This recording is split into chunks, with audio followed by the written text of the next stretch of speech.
Hello and welcome to another episode of the Infographics show's Who Would Win series. In one corner we have the United States of America, currently the undisputed military heavyweight of the world. Its naval strength is equivalent to the naval strength of all the major naval powers combined, and its air force reign undisputed. In the other corner we have the unified continent of South America, which while possessing very limited combined military might, brings special operation forces that are widely considered some of the best jungle warfare operators in the world. Who would win in this Western Hemisphere showdown? Stay tuned and let's find out. The United States is currently the world's sole surviving superpower after peaceful resolution of the Cold War and the collapse of the Soviet Union. While China is currently eyeing the top spot with envy, the United States still maintains a solid grip on the #1 position and is not expected to relinquish the spot anytime soon. For a large part of its history, the US has maintained rather isolationist worldviews, eyeing warily the conflicts that raged across Europe during the 19th and 20th centuries,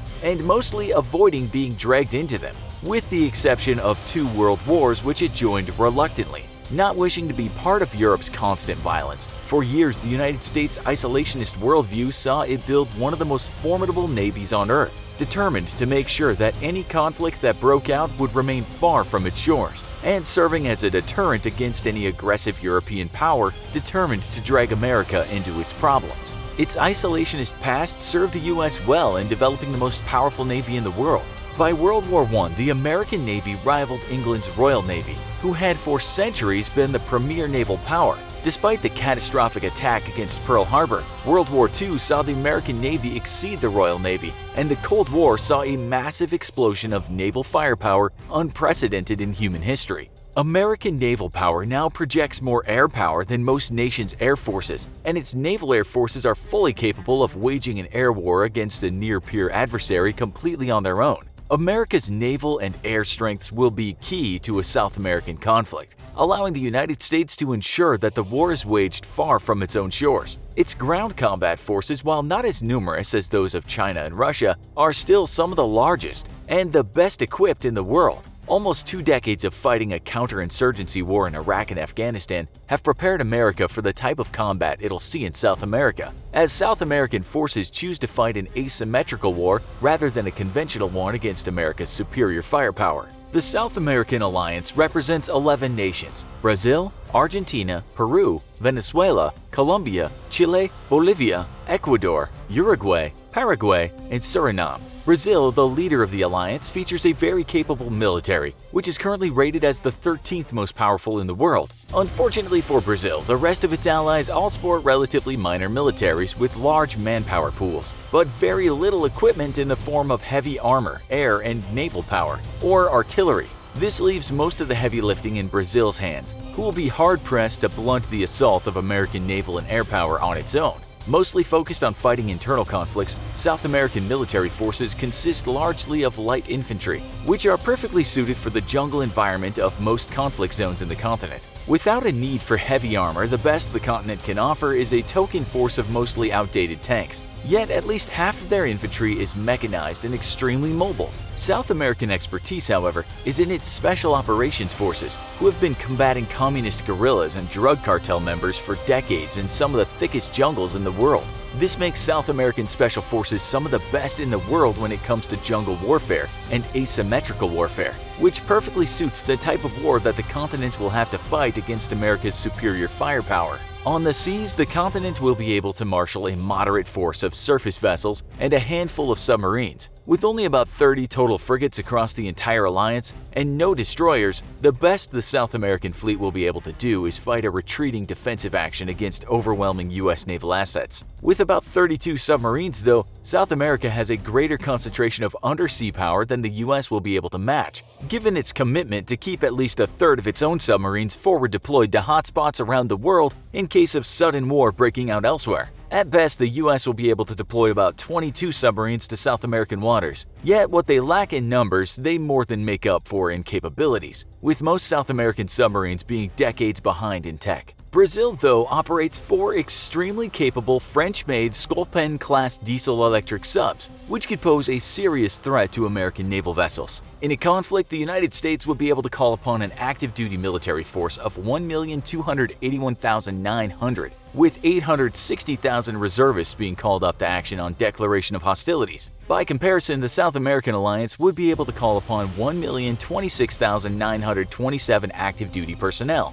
with 1,896,500 reservists. The U.S., however, would only be able to commit about half of its active-duty forces to the conflict, with the rest of the military deployed around the world in peacekeeping roles. So in reality, it'd only be able to bring about 641,000 personnel to the fight initially. South American forces also sport over twice as many reservists that would be called up to active duty in case of war. Yet American reservists receive regular training and even deployment to combat zones, making the process of activating and preparing them for combat a matter of days in most cases. By comparison, most South American reservists receive little training and would require at minimum weeks to mobilize and train in preparation for combat. While the alliance also sports a greater number of active-duty military troops, this includes a large number of conscripts, whom are notorious for underperforming versus an all-volunteer military force such as the United States. To make matters worse for the alliance, training in modern combined arms operations is widely lacking outside of the Brazilian military, which is the only nation to field a military that can truly put modern warfighting doctrine into effect. The United States, meanwhile, created the concept of modern combined arms warfare and has used it to great effect in wars around the world. With vastly superior naval forces, the United States would be able to quickly establish sea and air dominance, as the only real threats would come from Brazil's Navy and Air Force, who operates 8 capable frigates but no destroyers. The small number of submarines available to the alliance would be best used in a defensive fight, settling on the bottom of the shallow coastal plain and allowing U.S. ships to come to them so they can avoid detection by the U.S. Navy's formidable anti-submarine warfare capabilities. Not daring to risk their subs in deep water operations, this would leave the alliance's submarines with a few opportunities to possibly sink some American surface combatants, especially American destroyers, but would be forced to immediately flee to avoid catastrophic retaliation. The limited endurance of diesel-electric submarines used by the alliance would see the underwater fleet working to attack targets of opportunity as they presented themselves in hit-and-run operations, but inevitably destroyed by the relentless pursuit of American nuclear-powered submarines, which are both faster and don't have to surface in order to recharge their batteries. In the end, the naval conflict would be overwhelmingly one-sided, and with plenty of airborne refueling assets, the prized American aircraft carriers would remain well out of range of South American subs, as they stuck to the open ocean until the destruction of the South American undersea fleet. An invasion of Brazil and its strategically important shipping ports would be spearheaded by American Marines under heavy air cover from carrier-based aircraft. Cruise missile strikes against key transport infrastructure would paralyze any attempt to move forces toward the landing sites, and those that did find operable railroad lines and highways would be fair game for American air power. With a complete lack of intercontinental avenues of transport, the rest of the South American alliance would be hard-pressed to lend aid to Brazil, as its forces would have to move among mostly unimproved roads through the thick Amazon jungle to reach the battlefront. Any attempt to use the very few highways and rail lines would be met with certain destruction from American air power. Brazil's air force is mostly concentrated around ground attack capabilities and flies budget operations such as the propeller-driven Super Tucano and the A-1M built in conjunction with Italy. With only 43 nearly obsolete F-5 fighters, there would be very little Brazil could do to stop American air power. On the ground, the American invasion forces would quickly be supplemented by M1 Abrams tanks, of which realistically the US would be able to commit only 2,000 of its over 6,000 strong armored forces.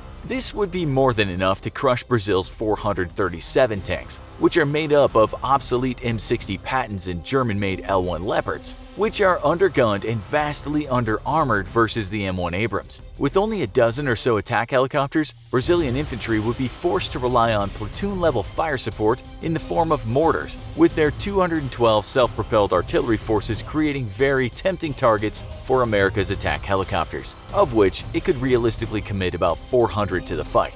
The war would fare extremely poorly for South American forces, who would be forced to try and send relief forces across vast jungles over unimproved roads to try and shore up the quickly collapsing Brazilian defense. The process of moving troops into the country alone would take weeks, and most of Brazil's allies lack the logistical support capabilities to make such a mass movement of forces possible in the first place. The war, however, would favor local forces outside of the cities, with their expertise in jungle fighting making any forays into the heart of South America a very perilous affair for American forces. Unfortunately for the alliance, though, the US would have very little reason to conduct offenses deep into the heart of the continent, as the majority of South America's economically and industrially important cities are all located along the coastline, while South American forces would have to move through thick jungle and over bad roads to reach the cities where the fighting is taking place. American forces would be free to move via sea and launch amphibious landings anywhere they please, almost unimpeded by South American naval and air assets. While the conflict would likely have many comparisons to Vietnam, the reality is that a US-South American war would be nothing like Vietnam, with the US enjoying complete dominance of air and sea, and having no need to move forces out of major city centers and into the countryside to reach strategically important objectives.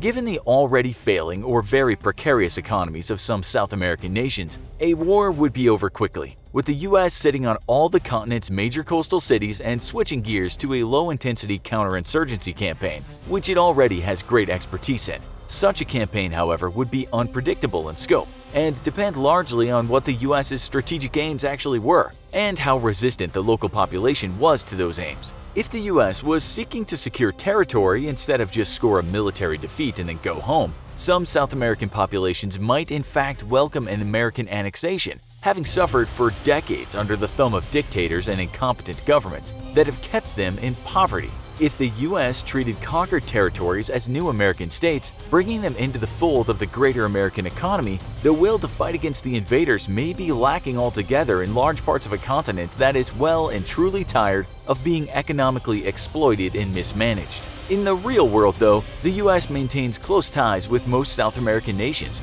and regularly invites Brazil to join it in naval exercises, seeing specifically Brazil as a strong ally in any potential global conflict. North and South America have far more in common than not, and such a conflict is completely hypothetical as well as unrealistic.